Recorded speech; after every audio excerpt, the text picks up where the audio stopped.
بل طرف ته زمونږ او ستاسو چې دا کم جیدادونه دي او زمونږ او ستاسو چې دا کمې ځمکې دي په دې باندې مونږ او تاسو فصلونه کرو د هغې تخمونه کرو بیا د هغې فصل راوځي هغه بیا کټ کوو کله په دې کې جوار کیږي او کله پکې غنم کیږي او بل طرف ته هغه څیز دی چې هغه میوه ده یعنی مونږ په ځمکو باندې بوټي ولاړ دي املوکان پې ولاړ دي او ټانګوان پې ولاړ دي او داسې قسمه قسم غوزان پې ولاړ دي نور داسې شیان چې هغه میوه ورته ویلی کیږي او دغه څیزونه زمونږ په دې ځمکو باندې ولاړ دي نو په دغې کې هم الله جل شانه په مونږ او تاسو باندې زکات لازم کړی دی فرض کړی دی او د دغې دپاره بیا نصاب ته ضرورت نشته دی زما مسلو ته صحیح غوږ کېږدئ دا ډېره اهمه مسله ده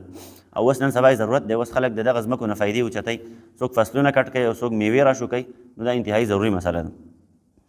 ده د ځمکې چې دا کم عشر ورته ویلی کېږي عشر د ځمکې چې کم زکات دی نو هغې ته عشر ویلی کېږي د دغه عشر دپاره نصاب ضروري نه دی 52 تولې چاندي او د هغې قیمت ضروري نه دی بلکې د دې لپاره ځمکه ضروري ده یو سړي سره ځمکه ده دی په هغې باندې فصلونه کړي نو چې څونه فصل یې وکړو دی به په هغې کې عشر وباسي که لږ یې کړی دی او که ډېر یې کړی دی پکې څه معنې پوهېږي اوس په دغې دې پوهه کومه ټولې مسلې ته غوږ کېدی پوهه به شي انشاءالله ښه زه به دې پوهه کړم چې پوهه نه شوې بیا به وروسته ما پسې راشوې نه یم پوهه شوې او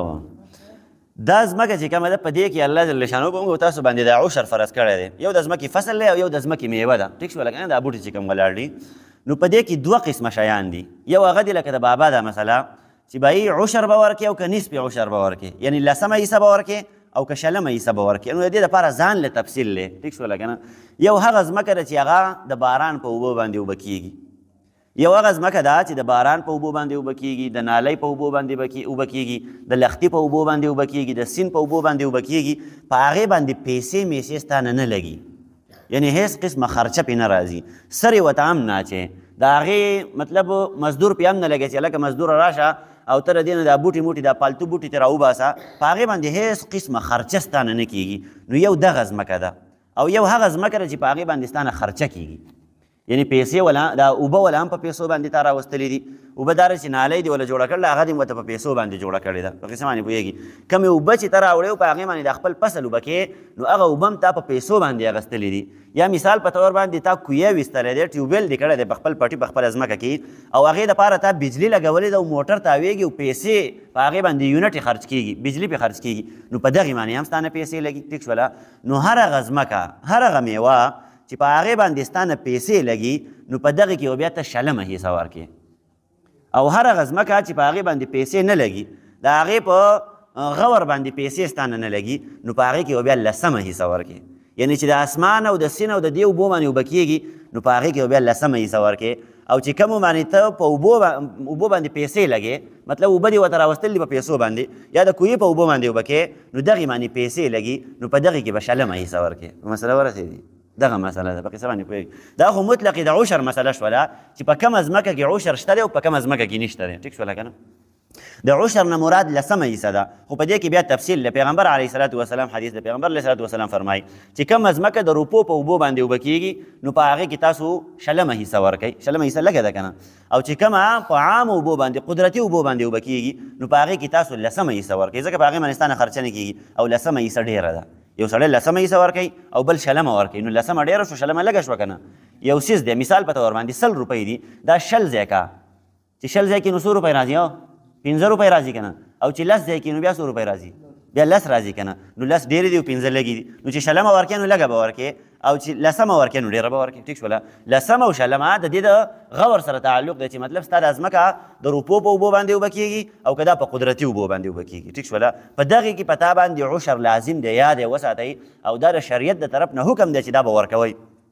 اوس بله ورځ یو سړی یا سبا ورکه دغه خبرې به وروسته وکړو دا کمې میوې چې زمونږ ولاړې دي په دې پټو کې دا پارسیمن اوس تاسو پې دا بد غوبل راغستلی دی او یا دا ټانګوان د دې خو وخت تېر شو دغه ټانګوان دي یا دا غوزانو دا وخت تېر شو غوزان خلکو راوشو کول د خپلو ونو نه په قصه باندې پوهېږئ د دقه ونو هم دا مسله ده که دا ونې چې کومې دي دا د روپو په اوبو باندې ته اوبه کې او د دغې څه غور کې په پیسو باندې پیسې پې ستانه لګي د دغې په غور باندې نو په دغې کې به هم بیا شلمه ورکې او که پیسې د دغې په غور باندې نه لګي نو په دغې کې به هم لسمه حصه عشر ورکې دا د شریعت په تا باندې حق دی دا د الله جل شانه حق دی او مسلمانانو له غریبانو مسکینانو له به یې ورکې په قصه باندې پوهېږي نو دا میوې تاسو شو کولی په دې میوو باندې ستاسو نه هېڅ روپۍ نه لګي روپۍ پې لګي ستاسو چې د کور مخې ته په پټي کې کمې ونې ولاړې دي ټیک شوله که نه یو خو یو ونه نیمه ده هغه خلک د خپل کور د ضرورت دپاره استعمالوي میلمنو دپاره استعمالوي نور هغه ونې دي چې هغه ما او تاسو کوو په بازار کې خرڅوو یا پسې سړی راغلی دی او زما ستانې په پیسو باندې اخیستلي دي په قسه باندې پوهېږي نو په دغه کې عشر لازم دی ورکې به تاسو په املوکانو باندې تالان وکړو کم یو سړي پکې عشر ورکړلی چا پکې ورکړلی ما تا په املوکانو کې عشر ورکړلی نه دی ورکړلی تا پکې ورکړلی بل پکې چا ورکړلی تا د املوکانو کار کړلی نه دی کړی تا پکې نه دی ورکړی ښه نشته او تا ماما یو ډکې نه یو ډکې نه چې کوم تاسو خرڅوئ هغه صبر وکړه خلک راشي اوس شابسي نو دا دغه دپاره ځان له مسله د هغه هم درته وایم صبر وکړه خو به هر حال په دې کې ګورئ په تاسو باندې عشر واجب دی ښه کم سړی چې د دغسې ونو مالک دی او میوې کېږي او هغه میوې خرڅوي نو دی به د دغې عشر ورکوي ټیک شوله نو په دې میوو باندې زموږ نه روپۍ نه لګي دا بس قدرتي راختلي دي او بعضې خلکو خو په پیسو باندې لګولي دي په قسم باندې پوهېږي خو دا اکثر چې کوم دی قدرتي راختلي دي زموږ په دې علاقو باندې ډېر زیات دي د املوکان او ټانګوان نو دا قدرتي راختلي دي په دې باندې روپۍ نه لګي اوبه وله مونږ په پیسو باندې نه ورکوو که اوبه وله ورکوو چې هم چېرته پټي ته د سیند اوبه راوتړو هغه ورته ایسته ورواړو چې په هغې باندې اوبه شي او دا ونې عام طور باندې قدرتي په اسمان په اوبو باندې اوبه کېږي په قسم باندې پوهېږي نو په دې کې عشر دی لسمه حصه واجبه ده ورکې به ټیک شوله که نه مثال په طور باندې یو سړي د 1,00,000 روپو املوکان خرڅ کړل ټیک شوله که نه د 1,00,000 روپو املوکان یې خرڅ کړل وس دا کم املوکان چې دي په دې باندې خرچې مرچې نه کېږي نو دې کې به دی لسمه حصه ورکوي 10,000 روپۍ به ورکوي څه به ورکوي 10,000 روپۍ یو سړي د 1,00,000 روپو املوکان خرڅ کړي دي دی به 10,000 روپۍ ورکوي په ده باندې دا واجبې دي یو سړي د 2,00,000 روپو خرڅ کړي دي په ده باندې 20,000 روپۍ واجبې دي په قسم باندې پوهېږي دا د شریعت حق دی دا الله جل شانو حق دی په تا باندې واجب دی او ورکې به نو دا خلک کېدای شي بهر زما د اواز اوري خو که څوک یې نه اوري نو دا مسله زده کوي او دا مسله خلکو ته ووایي په قسم باندې پوهېږي یا اوس تاسو دا جوار چې کوم دي دا جوار هم کټ کړل هغه هم ورېبل او هغې نه تاسو دانې وکړلې نو په هغې کې هم عشر دی خو په هغې کې بیا شلمه حصه ده ځکه په هغې باندې تاسو سرې مرې لګوئ او هغې باندې پیسې میسې لګي که نه که سرې وله څوک ورکوي که څوک یې په پیسو باندې غه ورکوي مزدور یې پرې لګول دی او هغه د هغې غه ورکوي بوټي موټي دې وباسي د هغې حفاظت کوي او مزدور له دې تنخوا ورکوي نو مطلب دا دی چې د نه په دې جوارو باندې روپۍ لګېدلې دي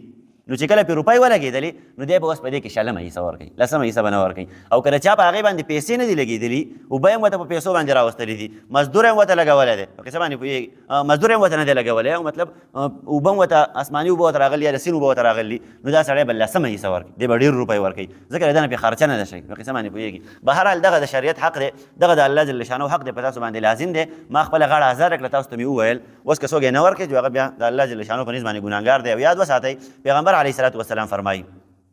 یو سړی په دنیا کې زکات نه ورکوي دی مسلمان دی صاحب نصاب دی او یا د عشر نه ورکوي یا زکات نه ورکوي د قیامت په ورځ باندې چې کله دا سړی د الله جل شانو په دربار کې پیش کېږي نو د دې سړي په دې وجود باندې به زخمونه وي زخمونه د دې سړي په دې مخ باندې به زخمونه لګېدلي زخمونه او پرې څه شي لګېدلي هغه مال چې پردی حق و ده خوړلی دی هغه مال چې د الله جل شانه حق په ده باندې زکات په ده باندې فرض و زکات یې نه ورکړی پیغمبر علیه صلات وسلام فرمایي د قیامت په ورځ چې دی راځي په ده په دې مخ باندې به زخمونه لګېدلي خطرناک زخمونه او دا زخمونه به پې هسې نه لګېدلي دا به فرشتو وهلی سم به غربولی په قصه باندې پوهېږئ نو دغه عذاب نه که موږ ته ځان بچ کول غواړو نو د الله جل شانه چې څونه حقوق دي یا د بندګانو څونه حقوق دي نو دا ادا کول په موږ ته باندې لازم دي اکثر خلک یې نه ورکوي اکثر خلک عشر نه ورکوي په دې څیزونو کې فصلونه مسلونه یې کېږي په دې کې عشر نه ورکوي انتهایي غټ جرم کوي ابر اوس دغلته ناست وم سهار ټایم و مدرسې ته تلم راکوز شوم ورته یو سړی راغی ما ته وایي چې مولوي صاحب د دې فصلونه مسلونه څه حساب کتاب دی په دې کې عشر دی او دا څنګه چل دی وایي دا به څونه ورکوي نو دغه مسلې مې ورته وکړې تاسو ته چې کومې مسلې وکړې نو هغه نه بیا ما تپوس وکړو ما ستا پکې څه شته دی که نشته دی ستا املوکان شته دی که نشته دی ټانګوان او پارسیمند شته دی که نشته دی فصلونه کې که نه کې جوار او غنم کرې که نه یې کرې هغه وایي دا خو هر څه مونږ کوو ما یې املوکان دي د 100 روپو خرڅ کړلي یاره 100 روپۍ یې یادې کړې څو یادې کړې خو به هر حال 2,00,000 روپۍ یادې کړې که څو یادې کړې او بیا په خپله وویل چې په دغه حساب باندې که مطلب دا چې زه عشر ورکوم لسمه حصه ورکوم نو په دغه حساب باندې په ما باندې 25,000 روپۍ راځي دا ورته پته ولګېده لکه ما ورته مسله ټوله بیان کړه نو هغه وایي چې په دې حساب باندې خو په ما باندې 25,000 روپۍ دي خو موږ یې نشو ورکولی غریبان خلک ما یې څنګه نشي ورکولی دا خو د الله جل شانو حق دی په تا باندې دا خو به ورکې دا خو واجب حق دی د الله جل شانو د دې ورکول په تا باندې لازم دي څنګه به ته نه ورکې نو کل عام موږ لګیا یو د شریعت خلاف اختلاف د شریعت سره مخالفت کوو الله جل شانو حکم کړلی ورکې به او ما ورته علی الاعلان خلکو ته وایو چې نه یې ورکوم نه شم ورکولی غریب یم څنګه غریب چې کله یې نه ورکې نو هله به غریب کېږي دا د الله جل شانه حق دی. پیغمبر علیه الصلاة والسلام فرمایي وایي دا زکات چې کوم دی که نه نو دا ستاسو د مالونو خیره دی او دا خیره دې لرې کوئ که نه دا ګنده کېږي. په کپړو باندې چې کله ګندګي ولګي او دغه ګندګي ما ورته لرې نه کړه دا ټولې کپړې به څښا کېږي که نه به څښا کېږي. په دې ځای باندې مثال په تور باندې اوس تاسو املوکان راشو کوئ او بعضې پکې هغه پاسته املوکان دي هغه بهیږي په قسم باندې پوهېږي داسې اوبه شانته املوکي. نو که په دې کپړو باندې په لږ ځای باندې هغه ولګېدو او دا ما لرې نه کړو نو زه به ګرځم د دې سره مې کله دا لمن دا سیټ لګي کله به مې ورسره لستوڼی لګي کله به یو ځای لګي کله به بل ځای لګي ټولې کپړې به راله ګنده کړي. نو د دغه زکات مثال هم داسې دی که دا زکات تا ور نه کړو د خپل مال نو دغه زکات ګنده څیز دی دا خیره دی د مال چې تا ور نه کړو ټول مال به دې پې خرید پرید شي ټول مال به ستا په هغې باندې ګنده شي او د الله جل شانه مجرم به شي. د قیامت په ورځ باندې به الله جل شانه ستا نه دغې متعلق تپوس کوي. نو دغه تپوس د دغې سوال جواب بیا ما ورته نه شو ورکولی که د قیامت په ورځ باندې د الله جل شانه په دربار کې پیښ شو او هغه رانه دا تپوس وکړي چې په تاسو باندې شریعت دا د احکامات لازم کړي وو تاسو ادا کړي وو که نه مو ادا کړي. په تاسو باندې عشر واجب و تاسو ورکړی و که نه مو ورکړی. په تاسو باندې زکات واجب و تاسو ورکړی و که نه مو ورکړی. په تاسو باندې نوره صدقه واجب و هغه مو ورکړی و که نه مو ورکړی. نو دغې خبرې جواب به زما ستا سره بیانوي د الله جل شانه په دربار کې او چې جواب نشي ورکولی نو بیا خو ظاهره دی چې جهنم دې ځای دی. بیا خو به هغه خطرناک عذابونه وي چې بس هغه فرشتې بیا په چا باندې رحم هم نه کوي. هغه کوم فرشتو چې الله جل شانه د سزا هغه ذمه داري حواله کړې ده چې تاسو دې خلکو پسې وسپنې راواخلئ ګرزونه پسې راواخلئ او غربوئ سم یې غربوئ. ځکه چې په دنیا کې دوی ته شریعت ورغلی و دوی ته دین اسلام تللی و دوی په دین اسلام باندې عمل نه دی کړی دوی د شریعت په احکاماتو باندې عمل نه دی کړی نو بس واخلئ له وړونه پسې واخلئ او راکېږئ پې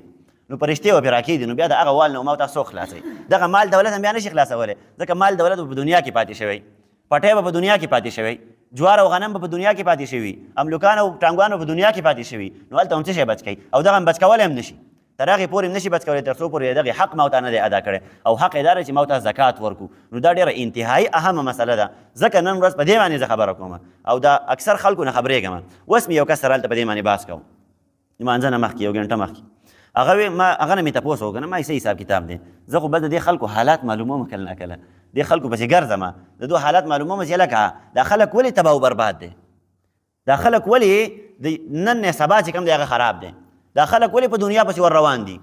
دا خلک ولې په دنیا پسې روان دي دنیا ته مخکې منډې وایي دنیا ولا په لاس باندې نه ورځي څه خیره بیا نه موندو دا ولې دا څه چل دی.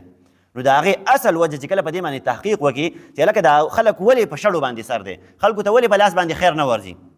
خلک ولې فریادونه کوي خلک ولې جړاګانې کوي خلک ولې د لږې د وجې فریادونه او جړاګانې کوي نو چې مین وجه یې رامعلومه شي وجه یې دقه ده چې خلکو د شریعت نه بغاوت کړی دی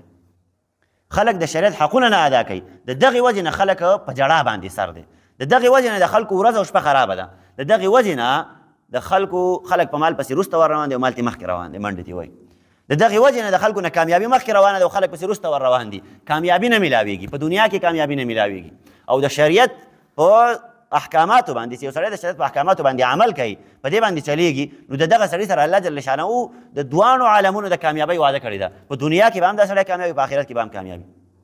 نو زه د خلکو د حالات معلومومه سړی سره هسې باس ماس په دې باندې راغی چې هلکه ستاسو خو غټه ځمکه ده او ډېر زیات املوکان پکې کېږي ډېر زیات فصلونه پکې کېږي ما یې څه حساب کتاب دی د دغې عشر دې ورکړی دی که نه دی ورکړی وایي مونږ خو ورکړی دی وایي 100,000 روپۍ عشر ورکړی دی نو دا دونه شی نه لکه په 1,00,000 روپیو کې ما ورته 10,000 روپۍ نشو ورکولی په 2,00,000 روپیو کې 100,000 روپۍ نشو ورکولی د قیامت په ورځ باندې دغه 2,00,000 روپۍ به راځي زما ستا پرې غاړه کې به دې توق جوړ شوی د دغه 2,00,000 روپیو د دغه 100,000 روپیو د وجې نه به په قیامت کې ما ورته غوپې په جهنم کې غوپې وو نو دغه غوپې هم خوښې دي که د 10,000 روپۍ هم خوښې دي دا ورکول پکار دی چې دغه دایمي چې کوم عذاب دی د هغې نه پې ما ورته بچ شو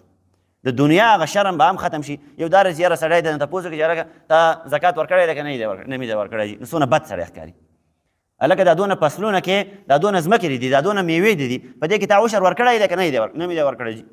نو څونه بده خبره ده یو خو سړی په دنیا کې هم شرمېږي په داسې سړي باندې په دنیا کې د حرامخور ټاپه لګي دا حرامخور دی او د قیامت په ورځ باندې بیا د الله جل شانو په دربار کې به څنګه ورمخې ته کېږم ما عشر نه دی ورکړی د الله جل شانو حق مې نه دی ورکړی د الله جل شانو حق مې ضایع کړی دی د غریبانو حق مې ضایع کړی دی نو بیا به د الله جل شانو په دربار کې جواب نشو ورکولی نو بهرحال اوس دا موقع ده ځکه مې په دې باندې خبره وکړله کم یو سړی چې د هغه سره داسې څیزونه ورسره دي د هغه ځمکه راغلی دې نه فصلونه راوباسي د هغې نه میوې راوباسي یاد وساتئ د الله جل شانو حق دې ورکوئ که حق هم ورنکړو د الله جل شانو د قیامت په ورځ باندې ګوره بیا ډېره بده ورځ ده په هغه ورځ باندې دا جیدادونه زما ستا په کار نه راځي یاد یې وساتئ په هغه ورځ باندې دا میوې زما ستا په کار باندې بیا نه راځي نو د دغه د قیامت د ورځې د ذلت او د رسوایۍ نه که ما ورته ځان بچ کول غواړو نو دغه د الله جل شانو حق ادا کول دا انتهایي لازم او ضروري دي الله جل شانو دې په دې باندې عمل کول توفیق رانصیب